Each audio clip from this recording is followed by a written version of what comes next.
Chapter 16. A House of Two Windows. After the night when the painting found its calm and the first petals of Aiden's bloom opened under the lantern light, the days that followed arranged themselves like a neat row of small stones along a garden path, each one a little different, each one pleasing underfoot. The greenhouse grew confident again. The cafe board filled and emptied with the rhythm of a breathing town, and Aiden and Mira carried an ease that felt new and also strangely inevitable. They did not rush to name it. They let it be what it was, a steady closeness shaped by work and small comforts in the way both of them looked at the same thing and then shared what they saw. On a morning when the sky held a wash of pale blue and the sea lay with the patient look of a creature that has decided to nap, the owner of a small cottage near the curve of the shore pinned a card to the cafe board. The card said only that a seaside home was ready for a pair of careful tenants who would appreciate the light. Under the words she had drawn two squares like open eyes. The drawing made them both smile without knowing why. They finished their tea and walked down the lane to see. The cottage sat a few steps from a narrow strand where the tide slid in and out with a soft sound like a page being turned. Its roof had the modest slope of a person who bends to listen, and the paint on the door looked like it had been chosen by someone who enjoyed watching color fade slowly and well. Inside, the entry opened into a small room that held two windows facing different horizons. One looked toward the harbor and the clock tower and the slow carousel of town life. The other turned toward the wide part of the bay where the horizon met the sky without interruption and where the moon rose as if called. The room smelled faintly of old cedar and sea salt and the friendly dust of books that have been read with care. There was a small kitchen with a deep sink near the back, a narrow bedroom where a clean quilt lay folded into quiet squares, and a corner under the stairs that seemed very clearly to be waiting for a collection of shoes and baskets and things that liked to live near a door. The owner stood with them a while and told them that the cottage had belonged to her aunt who loved listening more than talking and who believed each window wanted a guardian. She said she hoped the next people would keep that tradition and give the windows names. Aiden and Mira looked at each other and then at the squares of light that shifted gently along the floor. They knew without needing to say it that the cottage was not just another room. It was a place that asked for a careful kind of life and promised to hold it well. They took the key with a simple thank you and promised to move with the respect the rooms deserved. The first day they brought very little. They carried the lantern frame and set it on the table between the windows so that both directions would learn the light they had made together. They brought the narrow jar that held the cutting from the sill and placed it near the harbor window where the air felt calm and the water in the jar made a tiny river on the wood when the sun crossed. They folded a small blanket over the back of a chair and leaned the painting called The Painted Moon on the wall but did not hang it yet. They set 2 cups in the kitchen, placed the kettle on the stove, and stood to listen to the way the cottage spoke once it was occupied. It spoke in soft small sounds of wood remembering weight and hinges that preferred a certain pace and pipes that made a polite tap when cleared. They opened both windows to let in the sea and a little song of town. The air braided itself where the currents met, and the cottage seemed to approve. The second day they came with a little more. Aiden brought his easel and a wooden crate of paints and a small stack of clean canvases and a folder with drawings of the bracket and the knot and a curve of wrist and the maker marks of a storm mended. He placed these by the window that faced the broad water. Mira brought a tray with 4 young plants and a shallow bowl of pebbles and a pair of shears that had belonged to her grandfather. She set these by the harbor window where the light warmed the sill around midday. They brought the jar of honey and a small tin of saffron threads and a bundle of rosemary that the widow had given them with a blessing about homes that smell like care.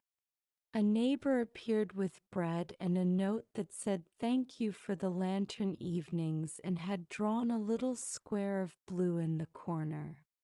The station attendant arrived after his shift with a small bag of nails and 2 perfect hooks, and he hung them at the entry and said he had been told by the librarian that every honest house deserves a place where a coat can anticipate a shoulder. The cat followed him and sat in the door until Mira laughed, then decided the threshold belonged to someone else and sauntered away. On the 3rd day they stepped into the habit of it. They walked up the hill to tend the greenhouse in the morning and then moved between the windows in the afternoon, letting each one teach them its view. Aiden stood by the sea-facing window and tested the way the light slid across his canvas, first thin and silvery, then warm with a secret gold when the hour turned. He did not race to begin new work. He watched the water decide how to lay itself. He listened to the distant hum of a boat engine that sounded in the room like a pencil being sharpened. He made a few notes with a stub of charcoal and let them be enough.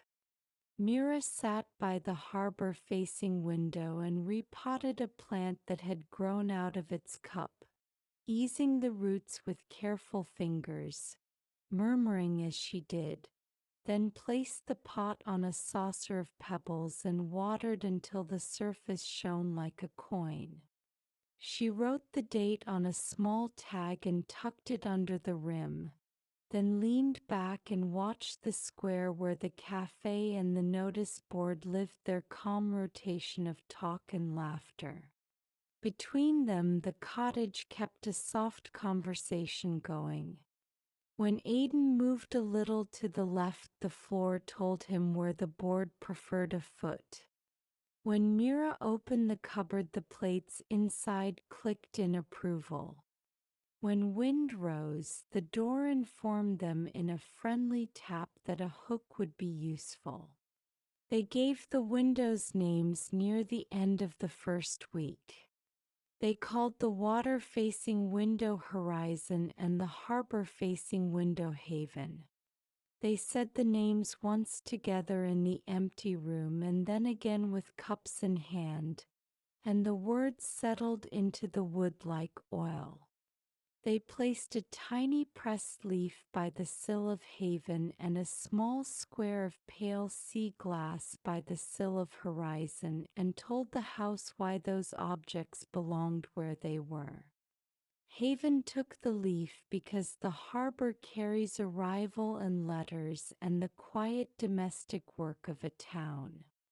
Horizon accepted the sea glass because the open water likes small gifts that catch light and make it hold still long enough to be noticed. Once the windows had names, the days seemed to find a better shape. On a bright morning, Aiden would open Horizon and let in the soft salt from the sea while he stretched a canvas and tuned an old record he had found in the market stall that played a gentle piano like a conversation. On the same morning, Mira would open Haven and let the town into her plants. The sound of wheels on stone and a bell across the square and the lift of a laugh through a door. Around midday they would close one window to calm the room and allow the scent of tea to take the lead. Late in the afternoon they would trade places. Aiden at Haven to sketch the clock tower light as it softened along the faces of bricks, and Mira at Horizon to check how her young vines responded to the distant glitter of waves. They spoke easily across the room while the kettle warmed and the two windows carried small reports of weather and mood. Sunset turned the cottage slow and gold. The lantern on the table became at that hour another window, inward instead of outward, and the pieces shifted very gently as if nodding in approval of the work the day had done. On the first evening they lit it in the new home, they placed 4 pieces exactly as they had restored them in the greenhouse, and whispered the names of the people who had helped mend the hill so that the flame would learn gratitude. The bubble in the aqua square held in its perfection the exact color of Horizon. The white near the bottom returned a breath that belonged to Haven. Aiden hung the painted moon on the wall between the windows at last. When it left the bench in the greenhouse to take its place in the cottage, it seemed to keep a little of that room's breath within it. The face he had painted did not turn into a portrait that demanded attention. Instead, it became a calm, bright thing that watched them while they moved around it and seemed to request only that their days be as honest as that night had been. On the second week of living in the small house, they invited the cottage to hold their sleep. The narrow bedroom learned them in a single night. The quilts warmed faster than expected. The corner groaned once with old wood and then settled, and the sound of the sea lifted from below and drifted across their dreams like a friend walking at a safe distance. They woke to light that had not yet decided whether to commit to morning, and they brewed tea and carried it to the room of the 2 windows and let the day arrive as slowly as it wished. Aiden placed a little chair by Horizon for nights when he wanted to listen rather than draw. Mira placed a small basket by Haven for note cards and folded bits of paper and petals that seemed to want to travel. They discovered that speaking through the 2 windows felt like speaking through instruments that tuned the same song differently. He would say from Horizon that the tide was thinking and that the surface looked like silk. She would answer from Haven that the baker had let the door rest open for the first time since the storm, and that the smell of bread mixed with wool and a little peppermint from the jar the owner kept at the register. He would say the morning would be very clear after 10. She would say the widow had arranged parsley into a small forest of kind trees, and it made the market look hopeful. They laughed at how their voices crossed the room like a soft throw in winter. They did not plan an opening for their home. People arrived as they do in kind towns, one by one, with a loaf or a story or a plant cutting wrapped in paper. The librarian brought a small wooden crate that fit under the bench with room to spare and said every house deserves a place for lost and found things. The boy with the red mittens counted the panes and drew a little cat next to the number without explaining, and the attendant smiled and shrugged and accepted the improvement. The widow stood by Haven and told the window it could count on her for good herbs. then pressed a sprig of thyme into the palm of the house by placing it on the sill with ceremony. The cafe owner pinned a note near the door that read, "Light found together lives here," and brought a covered dish because she believed that warm food is the quickest way to teach a wall the difference between a room and a home. At dusk, the clock tower offered its careful music, and the sea answered in an old low key. The two sounds met in the cottage and made a chord that the lantern recognized. They set simple routines as the weeks braided themselves into a new season.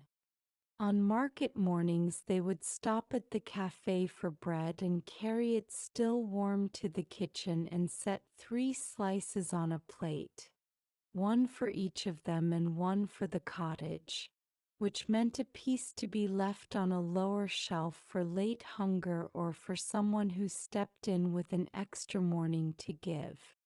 On afternoons when the air stayed crisp and clear, they walked to the clock tower and climbed the stairs that had leaked during the storm to see if their hands were wanted, which they rarely were now. But the caretaker liked to hear them coming and placed them on the bench near the lens so he could tell a story about a winter when the light stayed lit for 72 hours with no sleep because a boat had lost its way and needed a steady friend to stand on the land. Evenings were for 2 windows and the lantern. Aiden would paint small studies of light on water or of a cup in dusk, so the cup became less an object than a small indoor moon. Mira would label the first seedlings of Aiden's bloom that had moved from the greenhouse to the cottage, recording how each plant responded to the different air and to the hum of horizon. Sometimes the scent would rise and fill the house with a feeling of summer set to a lower volume. They would sit silently in that scent and let it do what it did, which was to make their breathing slower without asking them to try. Their talk in the house changed shape from the talk of days spent mending to the talk of days spent keeping. They asked simple questions that allowed the day to say what it wished. What did the water give you today? What did the town ask of you? What did the lantern teach while we were away? Once Aiden said that the light at horizon taught him that a reflection is not a copy but a conversation. And he put that into a small drawing and gave it to the librarian, who pinned it behind the desk with a ribbon. Once Mira said that the plants near Haven had learned a steadiness from the sight of the square, that a plant could be braver when it saw people being kind to each other, and she wrote it in her notebook and added a small sketch of a root with little breaths along it. The cottage gathered these sentences and held them the way a kettle holds heat. They did not forget the greenhouse or the places that had made their days. Most mornings after breakfast, they visited the hill and spoke with the room as if to a grandparent, with respect and warmth, and the room answered in its way, with the sound of water move, with the shift of leaf, with a pane that cleared at the right second to show the sea. They brought a tray of Aiden's bloom to the library one afternoon and set it on a high shelf so the children who came for story hour would have something bright to notice that required stillness and a little care. Aiden set a small study of the lantern in the cafe with a card that said "Borrow for a week and write your favorite word on the back when you return it." And he smiled when the first word came back as home. Mira taught the station cat to walk along the low wall by Haven, and the cat learned the trick and then ignored it and then learned it again, as cats like to do. When the weather softened and the first true warm day reached into the town, they opened both windows wide and let the cottage hold the entire sea and the entire square at once. The sensation made them laugh because the house felt like a bell that had been rung softly, not a loud sound, just a clean one, and both stood in the doorway for a minute as if listening to the after ring. They carried their cups outside and sat on the small step and watched a boat slide along the edge where people walk the pier in the afternoon.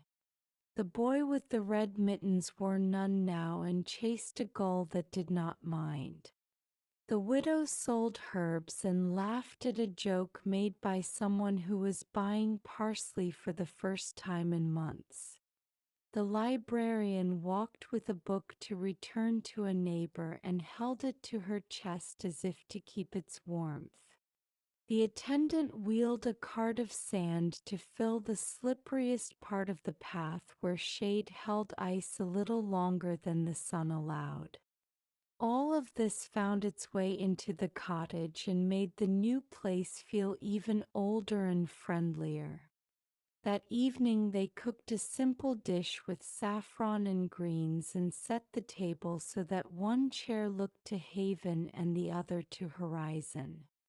They made a small toast with tea and thanked the sea and the town and the house and the lantern and the hands that had helped them become people who knew how to live in a place that requested care and returned it.